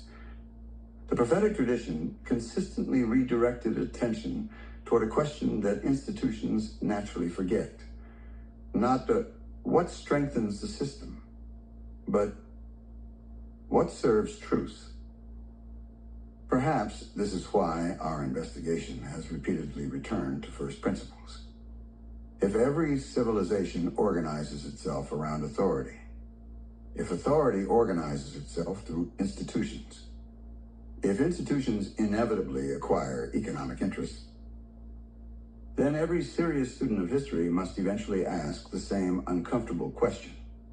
Not whether an institution is ancient, not whether it is beautiful, not whether it is beloved, but whether its structure primarily serves the flourishing of those beneath it, or the preservation of those above it. This question should not produce cynicism. It should produce clarity. For institutions are neither angels nor demons. They are human creations, capable of preserving justice and capable of protecting themselves. Wisdom begins when we learn to distinguish the two. Perhaps that is why every great civilization has needed not only kings, but also prophets, not only governments, but also conscience, not only institutions, but also voices willing to ask the one question power rarely asks itself. Who benefits? 13. The lost movement. Every movement has an origin. Every tradition has a beginning. Every institution tells a story about where it came from. Yet history has a habit of complicating origin stories. As movements grow, they change. As communities spread, they adapt. As generations pass, memories become organized into narratives. Sometimes those narratives preserve the past remarkably well. Sometimes they simplify it. Sometimes they replace competing memories altogether. The earliest decades of the Jesus movement are no exception. For many readers, the story begins almost immediately with churches scattered throughout the Roman world, letters circulating among Gentile communities, and the emergence of what would later become Christianity. Yet when we turn to the earliest surviving historical evidence, another picture begins to emerge. The center of the movement was not Rome, it was Jerusalem. Its earliest recognized leadership was not located among distant congregations. It was concentrated in the city where Jesus had lived and died. At the center of that community stood a figure who receives far less attention in popular discussions than later generations might lead us to expect: James, known to history as James the Just. Whatever one's conclusions about theology, the historical sources consistently portray James as one of the most influential leaders of the earliest Jerusalem assembly. The New Testament presents him exercising significant authority within the Jerusalem community, and later writers such as Josephus and Hegesippus also depict him as a prominent figure, though they differ in emphasis and detail. This immediately raises an historical question. If James occupied such a central position in the earliest Jerusalem movement, why does so much later discussion focus elsewhere? The question becomes even more intriguing when we widen our field of vision beyond the New Testament. Josephus describes Judea during the first century as a land filled with competing visions of Jewish life under Roman rule. Alongside groups commonly identified as Pharisees, Sadducees, and Essenes, he also describes what he calls a fourth philosophy, associated with Judas the Galilean and characterized by an uncompromising commitment to God's sovereignty and resistance to foreign domination. Scholars continue to debate the precise nature, size, development, and influence of this movement. There is no single consensus regarding its relationship to other Jewish groups or to the origins of Christianity. Yet its very existence reminds us that first century Judea was far more diverse than many modern readers imagine. The world into which Jesus and James lived was not divided into neat categories. It was alive with competing hopes, competing interpretations of Scripture, competing expectations about Israel's future, competing understandings of faithfulness. The discovery of the Dead Sea Scrolls added another remarkable dimension to this landscape. These texts revealed a Jewish community deeply concerned with purity, covenant, prophetic fulfillment, communal discipline, and the expectation that God would soon intervene decisively in history. They also introduced modern readers to language that sounds strikingly familiar in places: concern for the poor, opposition to corrupt leadership, and the conviction that the existing religious establishment had departed from God's will. How closely these ideas relate to the earliest Jesus movement remains a matter of scholarly debate. Some researchers see important continuities, others emphasize equally important differences. Either way, the scrolls permanently transformed our understanding of the religious world from which the earliest followers of Jesus emerged. The picture became more complex, not simpler. Another thread enters the story through later references to groups often called the Ebionites. Ancient Christian writers describe communities that emphasized the continuing importance of Jewish practice, revered James, and understood themselves as heirs of the earliest Jerusalem tradition. Much about these communities remains disputed, not least because most surviving descriptions come from critics rather than from the Ebionites themselves. Their voices largely reach us through the writings of those who opposed them. This should encourage historical caution. Whenever one movement is known primarily through its opponents, reconstructing its beliefs becomes especially difficult. Nevertheless, these reports preserve an important memory. Not all early followers of Jesus understood the movement in the same way. The diversity of the first generations did not disappear simply because later traditions became dominant. This observation leads us back to Jerusalem. The earliest movement appears deeply rooted in Jewish life. Its leaders worshipped in Jerusalem. They argued over the law. They debated purity. They navigated Roman occupation.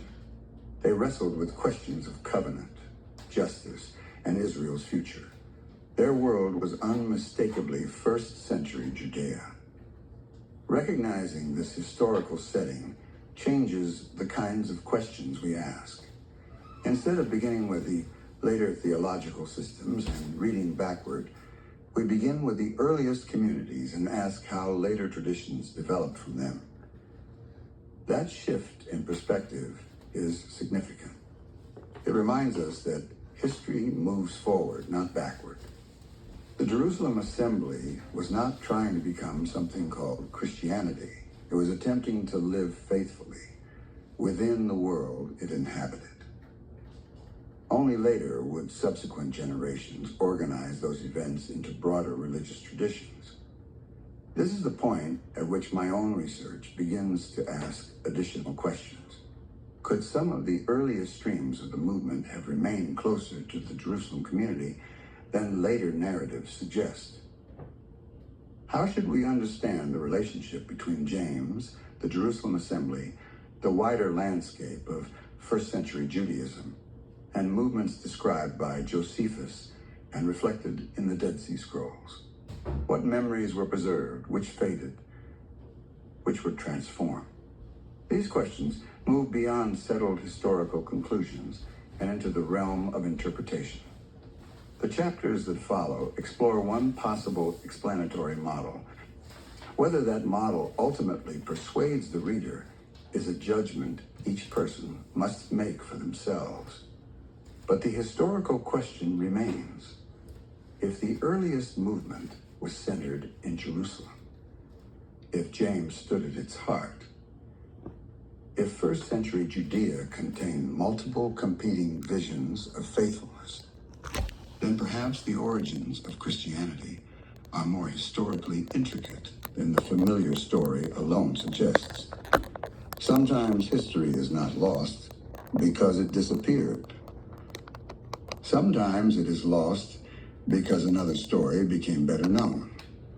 The task of historical inquiry is not to replace one certainty with another. It is to recover forgotten voices, weigh them carefully, and ask whether they still have something to teach us. For if we truly wish to understand how a movement began, we must first be willing to meet it where history first introduces us, in Jerusalem.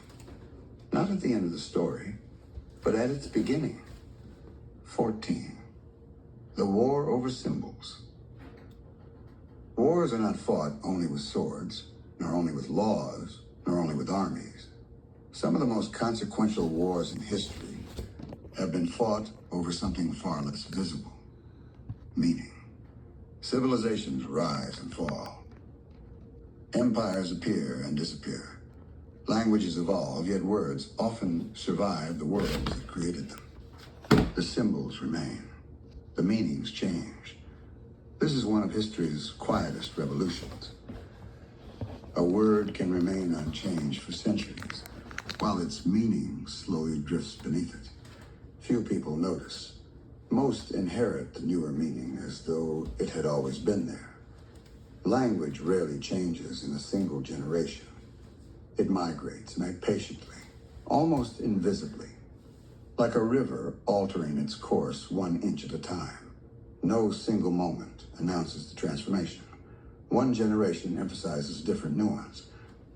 Another repeats it. A third forgets the older meaning altogether. Eventually, the word is still spoken, but it no longer points to the same world. This is not deception. It is one of the ordinary ways language evolves. Yet because it is ordinary, it can also become extraordinarily powerful. The greatest changes in civilization often occur without inventing new words. They occur by redefining old ones. History provides countless examples. Republic, liberty, democracy, citizen, justice. Each has meant different things in different centuries. the word remained, the civilization changed. Religion is no different. Sacred language possesses unusual resilience. Its words often survive for millennia. Yet those words pass through new cultures, new languages, new empires, and new philosophical systems. With every transition, they acquire additional layers of meaning. Sometimes those layers enrich understanding. Sometimes they obscure earlier associations. Sometimes they do both simultaneously. Consider the word kingdom. To one audience, it evokes political sovereignty. To another, it signifies a spiritual reality. To another, it describes God's reign over creation. The word is identical. The imagination surrounding it changes. Or consider temple. Is it a building, a community, a human body, a cosmos? Different authors employ the same symbol while inviting readers into remarkably different worlds. The same is true of peace. For some, peace is simply the absence of war. For others, it is reconciliation. For still others, it is justice restored. The Hebrew concept of shalom carries dimensions of wholeness, flourishing, and covenantal harmony that exceed many modern uses of the English word peace. The translation remains. Part of the conceptual world may not. Now consider faith. Modern readers often hear the word and think immediately of inward belief. Yet the ancient Greek word pistis carried a broader range of meanings, including trust, faithfulness, reliability, loyalty, and fidelity, depending on the context.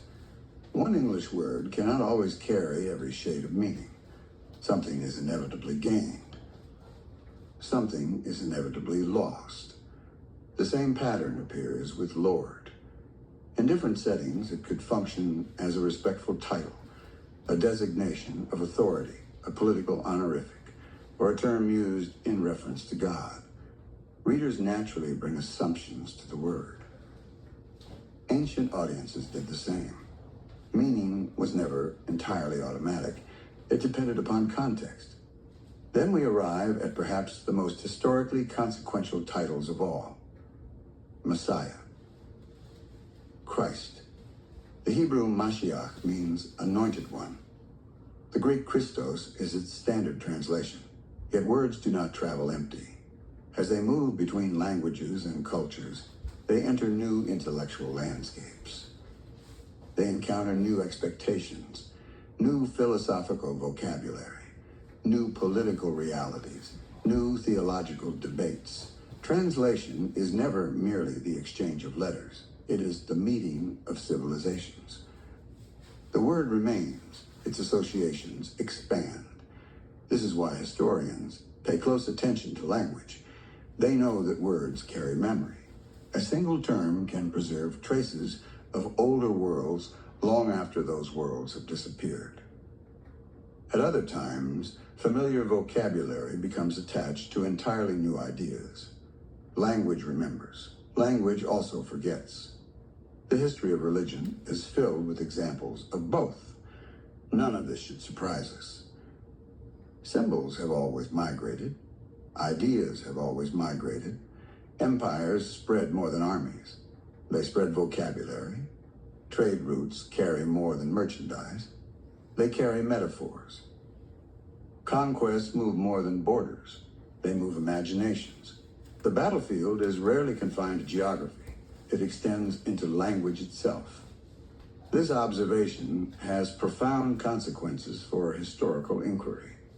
Whenever we encounter an ancient text, we should resist assuming that familiar words carried identical meanings for every community that used them. Instead, we must ask, who is speaking? To whom? In what language? Within what culture? Under what historical circumstances? Only then can symbols begin to recover their original force. This realization has guided much of the investigation presented in this book.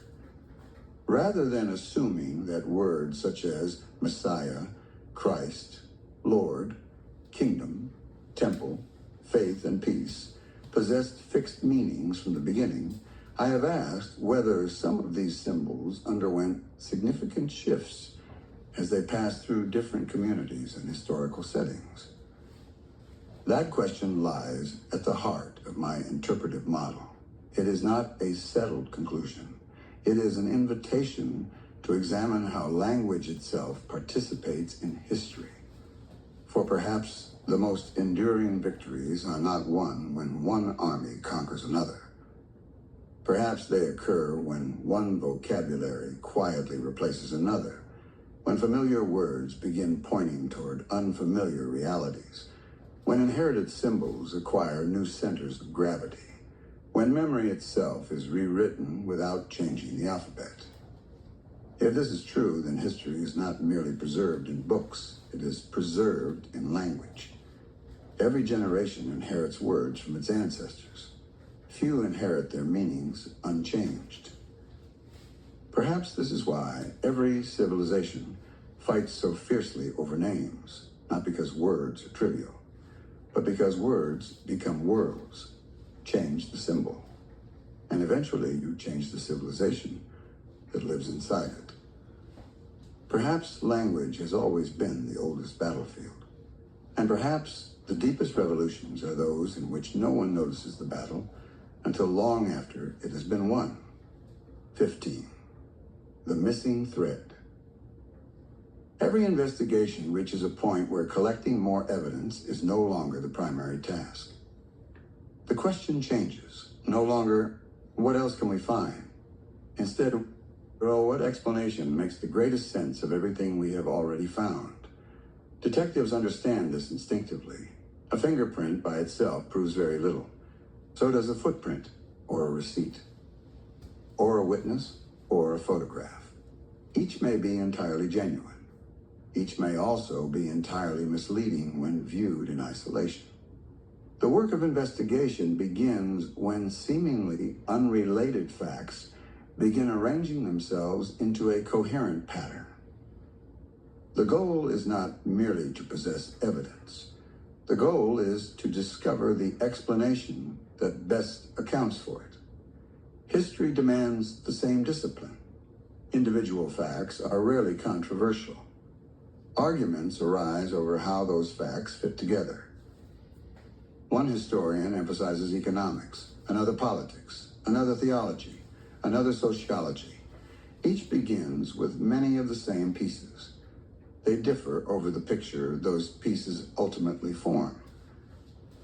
This book has not attempted to overwhelm the reader with isolated curiosities. It has attempted something more ambitious. To gather questions that are rarely considered together. Consider what now lies upon the table. Rome did not merely conquer territory. Its institutions, language, law, and administrative habits survived the political collapse of the empire. Ideas proved more durable than armies. Ancient civilizations repeatedly united political authority with sacred authority. Kings sought legitimacy. Temples organized economies. Priesthoods interpreted obligation. Submission was rarely presented as mere expedience. It was often presented as virtue. Symbols migrated. Words survived while meanings evolved. Kingdom, temple, Lord, peace, faith, Messiah, Christ. The vocabulary remained. The conceptual landscape surrounding that vocabulary did not always remain the same. The earliest Jesus movement emerged not in Rome, but in first century Judea. Its center was Jerusalem. Its earliest recognized leader was James. Its members lived within the political, religious, and economic realities of Roman occupation. The Dead Sea Scrolls revealed a Jewish world far more diverse than earlier generations imagined. Josephus described competing movements that struggled over the meaning of faithfulness under foreign rule. Later sources preserved memories of communities that claimed continuity with the Jerusalem assembly while differing from traditions that would become dominant. None of these observations automatically prove any single historical reconstruction. Individually, each can be discussed, qualified, debated, refined. The question is whether they remain isolated observations or whether they form a recognizable pattern. This is where historical reasoning changes character. Imagine me entering a room where hundreds of puzzle pieces are scattered across a table. One person sorts them by color, another by shape, another by size. Each performs useful work. Eventually, however, someone must ask a different question. What picture are these pieces trying to form? The answer is not discovered by staring at a single piece. It emerges only when every piece is allowed to speak to every other. Good investigators know something else. The best explanation is rarely the most complicated, nor is it necessarily the most familiar. The strongest explanation is often the one that requires the fewest special exceptions, while accounting for the greatest number of facts. Scientists call this explanatory power. Historians employ similar reasoning. Detectives rely upon it every day. Not every theory survives this test. Some explain one fact beautifully while ignoring 5 others. Some explain political history but struggle with language. Others explain language while overlooking economics. Still others explain religious development while leaving archaeology untouched. Every serious historical model must eventually face the same question. What does it explain? Equally important, what does it fail to explain? That question deserves to be asked of every reconstruction, including my own. Throughout this book, I have attempted to present a model that seeks to connect developments that are often studied separately. The political realities of Roman rule, the institutional role of temple and priesthood, the evolution of religious language, the centrality of James and Jerusalem in the earliest movement, and the shifting meanings attached to some of the movement's most important symbols. Whether that model ultimately succeeds is for the reader to judge. Its value depends not upon its novelty, but upon its explanatory strength. Does it illuminate more of the historical landscape? Does it reduce unnecessary assumptions? Does it help previously disconnected evidence make better sense together? If not, it should be rejected. History owes us no loyalty. If it does, then it deserves careful consideration regardless of how unconventional it may initially appear. There is another lesson detectives often learn. The missing clue is not always an object. Sometimes it is a relationship. 2 facts may sit side by side for generations without anyone noticing that they belong together. Once the connection becomes visible, neither fact changes. Only the observer does. Perhaps that possibility is the quiet companion of every genuine discovery. Not that new evidence suddenly appears, but that old evidence begins speaking a language we had never learned to hear. This is why the chapters that follow do not ask the reader for belief. They ask for comparison. Take the evidence already gathered. Lay competing explanations beside one another. Ask each to account for the same historical record. Notice where each is strong.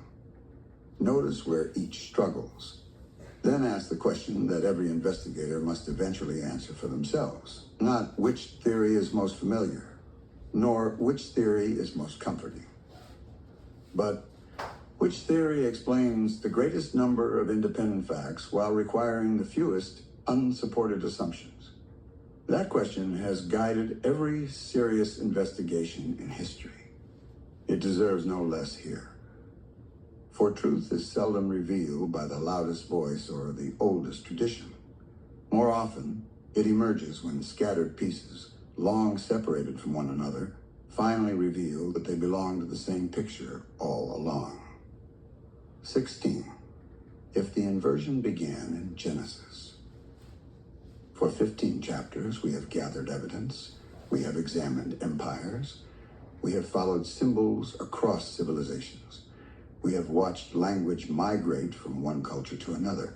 We have explored the economic foundations of authority. We have returned to Jerusalem. We have listened again to James. We have examined Josephus, the Dead Sea Scrolls, the evolution of sacred vocabulary, the persistence of Rome after Rome. At no point has this investigation required the reader to accept a single conclusion. That restraint has been intentional. History deserves patience. Now, however, I would like to propose an experiment. Not a confession of faith, not a demand for belief, a thought experiment for one chapter only. Let us suppose that the central hypothesis explored throughout this book is correct. Let us assume, not prove, that somewhere in the centuries following the destruction of the First Temple, the identity of ultimate authority became confused with the authority of a subordinate ruler. Let us suppose that this confusion gradually reshaped how later generations understood power, kingship, salvation, and even God. If that assumption is false, the model should collapse under its own weight. If it possesses explanatory power, we should expect familiar texts to begin fitting together in unexpected ways. The purpose of this chapter is not to force an answer. It is to ask whether the experiment illuminates questions that have remained difficult to explain. Begin with Genesis. The opening chapters have been read in countless ways for more than 2,000 years. Jewish, Christian, Gnostic, philosophical, allegorical, literal. Each tradition asks different questions of the same text. Now introduce one more. Suppose the narrative is read through the possibility that the highest source of reality and the ruling power encountered within creation are not automatically identical. Would different questions emerge? Would certain tensions appear less surprising? Move to Job. For centuries, readers have wrestled with the relationship between the Lord and the adversary. The narrative raises enduring questions about justice, suffering, permission, and power. Our thought experiment does not resolve those questions. It simply asks whether they appear differently if ultimate reality and governing authority are no longer assumed to be interchangeable. Continue into the historical books: kings, priests, temples, empires. Again and again, Scripture records tension between institutional authority and prophetic critique. Why does that conflict appear so persistently? Is it merely political? Or does it point toward a deeper struggle over the nature of legitimate authority itself? The prophets become equally intriguing. Again and again, they challenge rulers. Again and again, they challenge priests. Again and again, they challenge systems that appear secure. Their concern is rarely power alone. It is power claiming divine legitimacy. Then arrive at the New Testament. Paul repeatedly warns of deception disguised as righteousness. He speaks of blindness, of an angel of light, of the God of this age, of Christ and Beliar. Traditionally, these passages have been interpreted within established Christian theology. Our experiment asks only whether they also resonate within the broader pattern we have been tracing. John likewise acquires fresh dimensions. His repeated contrast between above and below, truth and falsehood, light and darkness, invites renewed attention when read alongside the possibility that competing claims to divine authority have existed from the beginning. Finally, Revelation. Empires become beasts. Political authority becomes symbolic. Economic power, religious legitimacy, and imperial violence intertwine in vivid imagery.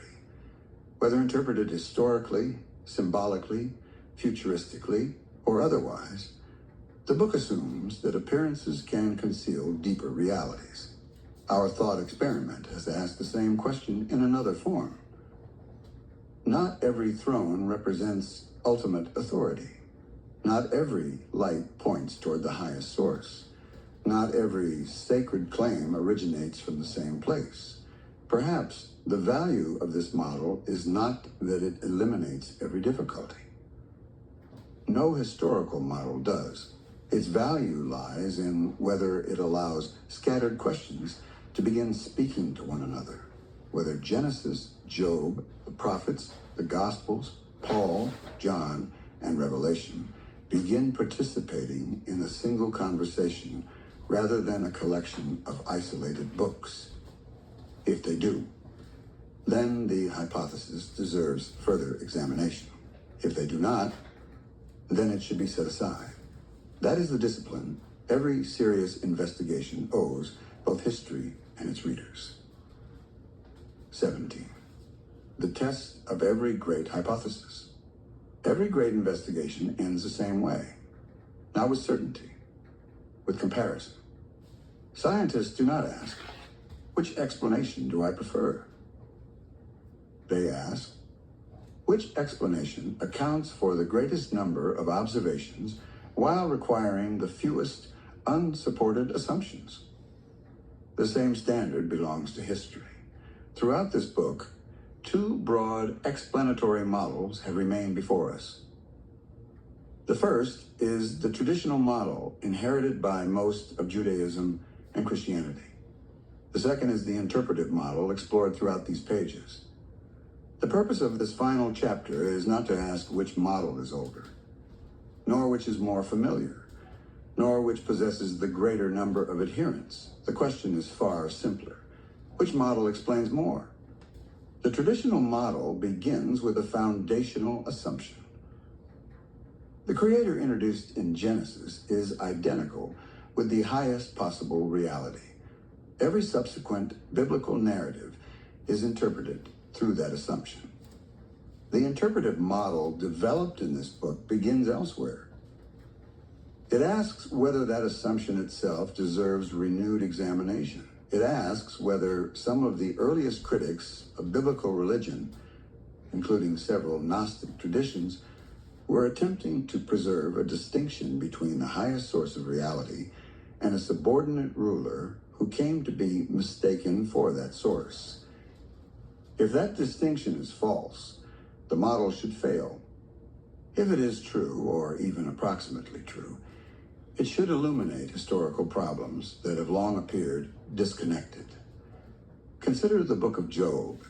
The traditional model explains the narrative within the mystery of divine providence. The interpretive model asks whether the unsettling relationship between the Lord and the adversary reflects a more complex conception of authority than later readers generally assume. Consider the ancient demiurge traditions. The traditional model usually dismisses them as theological error. The interpretive model asks whether they preserve a memory, however refracted through later speculation, of an older dispute concerning the nature of ultimate authority. Consider James. The earliest Jerusalem community regarded him as one of its principal leaders. Yet later, Christian memory became overwhelmingly centered elsewhere. The traditional model explains this as the natural development of the church. The interpretive model asks whether the movement centered in Jerusalem represented a stream of the tradition whose voice gradually became less influential as Christianity expanded into the wider Greco-Roman world. Consider Paul's own warnings: an angel of light, the God of this age, blindness, Christ, and Beliar. The traditional model understands these within established Christian theology. The interpretive model asks whether Paul himself preserves evidence that competing claims to divine authority already existed within the earliest movement, even if he understood those claims differently than later readers. Consider the repeated association by some ancient writers between the God of Israel and Saturn. The traditional model generally treats these as pagan misunderstandings. The interpretive model asks whether those comparisons, though not proof of identity, are historically significant clues to how surrounding cultures perceived Israel's God and therefore deserve careful investigation rather than dismissal. Consider language: kingdom, Lord, temple, faith, peace, Christ. The traditional model often treats these terms as relatively stable theological concepts. The interpretive model emphasizes that words migrate across languages, cultures, and empires, acquiring new associations while preserving familiar vocabulary. Consider empire itself. Rome fell. Its political institutions did not entirely disappear. Its legal traditions endured. Its administrative habits endured. Its religious influence endured in transformed ways.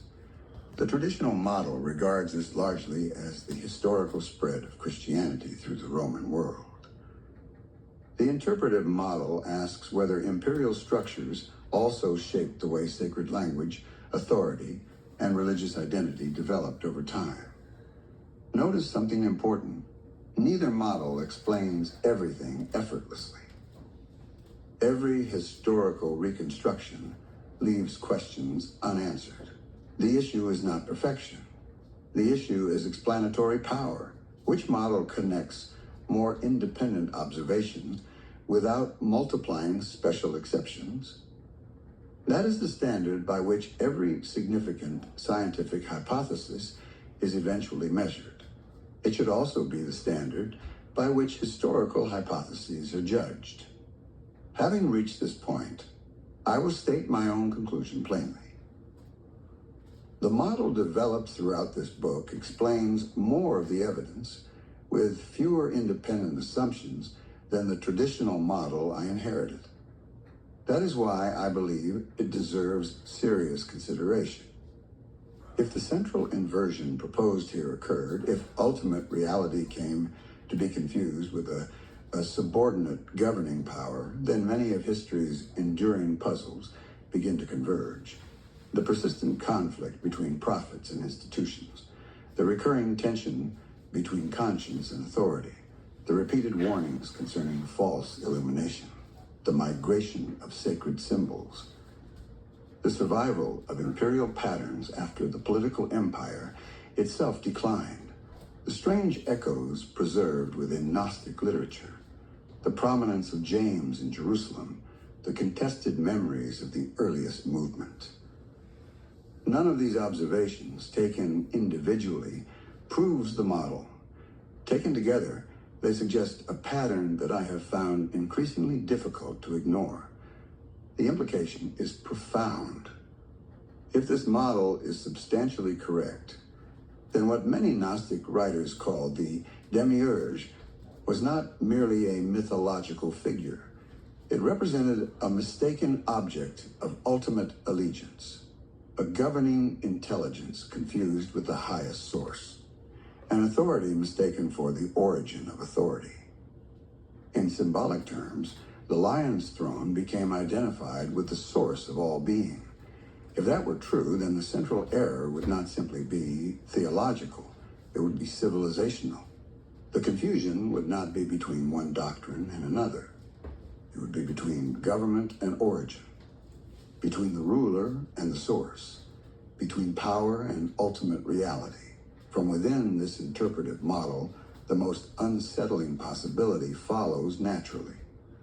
If the highest object of worship has been misidentified, then religious devotion itself can become directed toward an authority that is not, in fact, the ultimate source.